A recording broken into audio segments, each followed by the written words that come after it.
What should you do when someone wants to quit your team? There are people on your team that are going to quit. There are people on your team that are going to quit and it's going to be a temporary thing, right? They're going to come back and build. They're going to get reactivated down the road. And the point is, you don't want to be a bridge burner. You don't want to treat people like crap just because they quit. However, how can you prevent it? How can you prevent people from quitting? How can you get someone that you know has like unlimited potential? They have so much potential, but they can't see themselves as a leader. They are struggling because sometimes you can't see the picture when you're in the frame. Look, it's easy to be motivated and excited when your business is blowing up, it's brand new, people are joining your team, you're rank advancing, you're making some comma checks. It's easy to be fired up when your business is profitable, when your business is growing. But the challenge is, the true test of a leader is how you show up when things slow down, when things get hard, when someone quits your team. Look, I've had people quit my team many times over the years. And like I said, sometimes they come back, sometimes it's good riddance. How many of us, that's a knee slapper, how many of us, there's people that quit the team and you're like, oh, thank God, like that person was driving me bananas. How many of us know what I'm talking about? But I'll tell you this, sometimes there's people that get super discouraged. Like I said, they're riding that emotional roller coaster, right? They're feeling stuck and you're a mentor. Yep, I know. You got to put your mentor hat on. Now that you have a team, even if you have a team of 1 or 2 or 10 or 20, you might say, oh, I have a small team. My team's not very big. I have a little team. The thing is, once you have a team, you're a leader. Now, it's your choice if you want to step into that responsibility, but how many of us are ready to step into our fullest potential? Because at the end of the day, when building a network marketing business, and I've built a multi-million-dollar team over the last 5, 6, 7 years, but the truth is, it took me 7 years to just crack a 6-figure income. To create a full-time income, it took me 7 years. So I was not an overnight success story. It took me years and years. In fact, in the early years, I spent more money than I made, but I'm glad. I'm grateful. Now that sounds weird, right? Why would you be happy that it took you so long? Why would you be happy that you struggled for so long? Because it gave me perspective, number one. Number two, I'm so much more grateful for what we've created because I know what it took to get here. And I know some of you are probably in that place, or you have people on your team that are in that place. And here's the deal.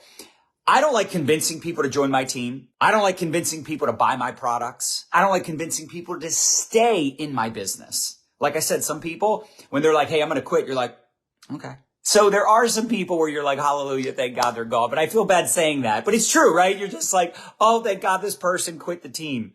Like, I don't have to deal with them anymore. They could be someone else's problem. But the truth is, what's the alternative, right? How many of us know people, they quit, but what happens? They just go back to their job that they hated in the first place, which is why they started a home-based business, right? Or they quit and they go to another company and then they just got to start all over again. So I like having conversations with people. If I believe in them and it's someone I actually like, I will fight for them. I will fight for their future because here's the thing. I talked about this. It's a lot of responsibility. It really is a lot of responsibility because you know that this person, if they stick with it, could build the business of their dreams. This business could change their life. They could create a legacy for their children's children. They could build a freaking empire if they stick with it. And that's what's so frustrating because you're like, if I don't fight for them to stay, 5 years from now, they might regret it. And I'll feel some of that blame, even though I know ultimately it's their fault. And like I said, I don't like convincing people, but I'll ask people, okay, so what are you going to do? What's the alternative if you quit? If you say, you know what, I'm done. Can't stand this network marketing crap. I'm not getting views on my videos. I'm not closing sales. I've been stuck for a year. My business isn't where I want it to be. It's like, okay, what's the alternative? What else are you going to do to pursue your dreams? What else are you going to do to create financial freedom, time freedom, abundance, prosperity? What else are you going to do to go out and make a difference? I mean, really, network marketers, what are we? What do we do to make money? We go out there and make a difference for a living. That's really what we do. Whether it's helping someone improve their health, making a difference in that regard, or helping someone go out there and create a supplemental income. You know how many Americans right now could use an extra $500 a month? $1,000 a month. Now, I know some of us are like, $1,000 a month, that's nothing. Maybe not to you, but to the majority of people out there, if they could just get a part-time check with a comma and not have to go drive for Uber Eats, dropping off food delivery, right? Not having to have strangers get in their car driving for Lyft, right? If they could find a way to monetize their social media, like most people, here's the bottom line. Most people are never going to earn residual income. If they stop working, they stop getting paid. You know, I was talking to a leader yesterday, and I want you to write this down also. If you want less people to quit your team, then you need to do a better job of taprooting. Write that freaking down in capital letters and circle the heck out of it, because this needs to be your mindset. Because I was talking to a leader just yesterday. Now, this is a leader, I'm not going to name any names, but he joined years ago and really didn't do a whole lot. He recruited a bunch of people because he has influence, but then he kind of just stopped. And like I said, sometimes they come back. Like, I don't believe in reviving the dead, but here's the dealio. He's got a team. He's got this one big line under him, and he's one of my favorite people, super sharp dude. And the bottom line is he now wants to re-engage. Why? Because he's getting checks for doing nothing. And that's creating some curiosity. Like, what if I actually went out and built those other legs? And I'm like, yeah, concur. So taprooting. What is taprooting? Some of you maybe have no idea what taprooting is. It's working on the bottom of a leg. Because here's why. How many of us would be motivated? Just be honest. Would you quit if I was on your team? There's not a single human that would say yes to that. Yeah, I'd quit. I'd be super pissed. Overriding John and his whole organization. Yeah, that would be terrible. I would hate to have John's multi-million-dollar international empire on my team. Like, that would totally suck. There's not a single human that would say that. We can all agree that if you had a big line, a big team under you, you'd be so much more motivated. So the point is, if you know that to be true, then you know that that would be true for all the people on your team. So you have to have this mentality, this mindset, if you will. The people on your team right now could potentially hit the top ranks in your company. They could one day, could be 5 years from now. It doesn't matter how long it takes you to become, financially independent. It doesn't matter if it takes you 5 years to get rich, or, everybody has a different definition of rich, right? Some people $100,000 a year would be rich. Some people $100,000 a month is rich. Bottom line, I think we can all agree that if it happens eventually, that's better than get rich never. Get rich eventually is better than get rich never. So your mindset needs to be that they might hit the top rank in the company, but they also might quit tomorrow. It's just the truth. You have people right now on your team that have unlimited potential, like I mentioned. But there's a chance they're going to get discouraged. They're going to get some negative feedback from a friend or a family member, especially your newest people.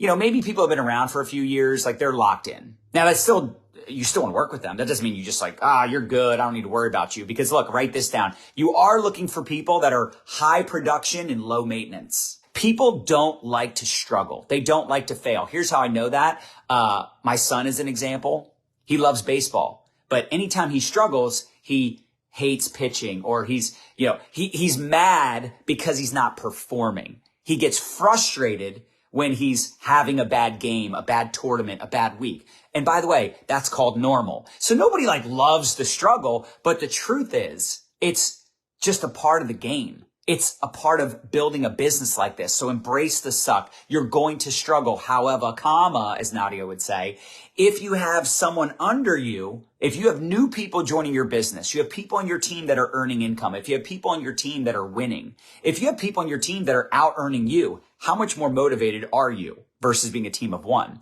So you have to look at the people on your team right now, team of 10, team of 100. They might hit the top ranks one day, but they also might quit tomorrow. So how can you keep them in one more day? How can you keep them in one more day? And by the way, taprooting, working on the bottom of a leg, really just means you're working with the newest people. And I want you to write this down too. If you can drive a line 10 levels deep, Bob brings in Sally, brings in Susie, brings in Kim, brings in Sarah, someone is going to start building, running, selling. There are people on your team, I promise you this, that will get better results on the products than you are. There are people on your team that will sell more product than you. I have people on my team that sell more product in a month than I sell all year. And I'm actually doing pretty good. But I got people on my team, they get that many customers in a freaking day. Go team, go. I am their biggest cheerleader. The point is, you're going to find some amazing people, but in depth. And this is what sucks. This is what I was talking about. This is what's so tough. There are people on your team right now that are duds, but one day they could become a stud. Or write this down. Every dud knows a stud. So you might bring in a dud that brings in a dud, that brings in a dud, that brings in a dud, that brings in a dud. And you get to that 10th level. And I don't know why it's 10 levels. I don't know why that's where the magic happens. But if you drive a line 10 levels deep, it is highly unlikely that line will fall apart. And here's what sucks. There are people on your team right now that will recruit nobody. Now, part of it could be your fault. Mostly it's their fault. If they're not willing to do the most basic steps, if they're not willing to get outside their comfort zone, they're probably going to struggle, right? You can only do so much. I got people on my team and it's just like, dude, it's like pulling teeth just to get them to put up a post, right? I've got personal recruits that I enroll and I'm like, all you have to do is introduce me to humans. If you introduce me to people that breathe, I will make you money. And they can't introduce anybody to me. Now, maybe they could, but they just don't. They won't. They haven't. They don't have a burning desire. They're a dud. Now, again, one day they could become a stud. I'm not trying to be a jerk, but some people, it's not worth my time and they're not worth your time. But you do know that if you have someone that's positive, that's cool, like you enjoy their company, like you feel like they're a good human, like you would love to work with them for years to come. Again, you don't want to convince and beg, but you just got to ask them, what are the alternatives? Like, what else are you going to do to build residual income? How else are you going to accomplish financial freedom? I don't know. Well, then why don't we continue this conversation tomorrow? Today, just sleep on it because quitting isn't going to get you any closer to your goals and your dreams. You can't have a big dream, teeny tiny struggle, big accomplishment. It's just not how it works. In fact, write this down. Bigger the paycheck, bigger the problems. That's just the way it goes. That's just the way it is.